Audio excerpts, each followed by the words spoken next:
If you live in the UK, you've probably been to Alton Towers at some point. It's the biggest and arguably the best theme park in the country, and it's also one of the oldest. Whereas Disneyland and other theme parks are built around a fake fantasy castle, the stately home that forms the centrepiece of Alton Towers is 100% real and hundreds of years old. Because of its venerable status, there are lots of cool things to see in the park and its extensive gardens, including a few abandoned relics of attractions from years gone by. The first, and one of the most obvious, is this place, the Swiss Cottage.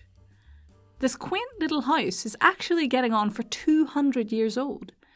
It was built by the 16th Earl of Shrewsbury and served as the lodgings of a blind Welsh harpist named Edward Jervis. The commanding position overlooking the valley allowed Jervis to sit outside and serenade visitors to the gardens as they wandered the winding paths. Of course, while a gentle melody on the harp was pretty hot stuff in the 1800s, in the 1900s, people began to expect a little more from their theme parks. By the 1920s, the Swiss Cottage had been converted into a tea room, and in the 1980s, it was expanded and became the Swiss Cottage Restaurant, serving visitors a selection of hot and cold snacks. By this time, though the park was bristling with other attractions, the gardens were still an important part of the experience. You could get a garden ticket if you just wanted to enjoy the long walks and nature trails in the woods and didn't care about getting on any roller coasters. In fact, some of the remnants of the nature trails are still out there in the wild thickets at the bottom of the gardens. Of course, times moved on, and the Swiss Cottage restaurant was shuttered in the 1990s, along with a block of toilets that had been installed behind it. The cottage itself has pretty much been gutted, and there's little sign left of what was once the cafe, but the toilets are still very much there. They have, of course, gone downhill a little in the many years they've been abandoned, but they're still worth a look just for sheer spookiness value. If you visit the old abandoned toilet block, keep your eyes peeled for relics of a bygone age.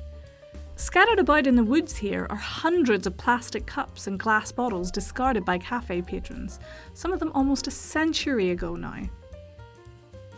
One other relic from around the same time is the bear cave on the other side of the valley. That's right, an actual cave that used to be home to an actual bear. The Victorians, safe to say, weren't as into animal welfare as we are nowadays, and saw nothing wrong with keeping a live black bear chained up in a wee hole in the ground where visitors could admire him from a distance. The fate of the particular bear who used to inhabit the cave in the 1850s is unknown.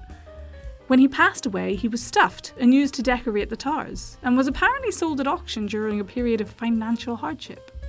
Now, all there is to remember him by is this cosy little cave a few minutes' walk away from Nemesis.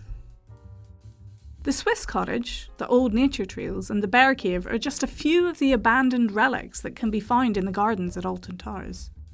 There are tons more, including some ancient baths, some derelict orangeries, and a fantastically old fountain. But we'll save those, along with the spectacularly haunted towers themselves, for a future video. Bye!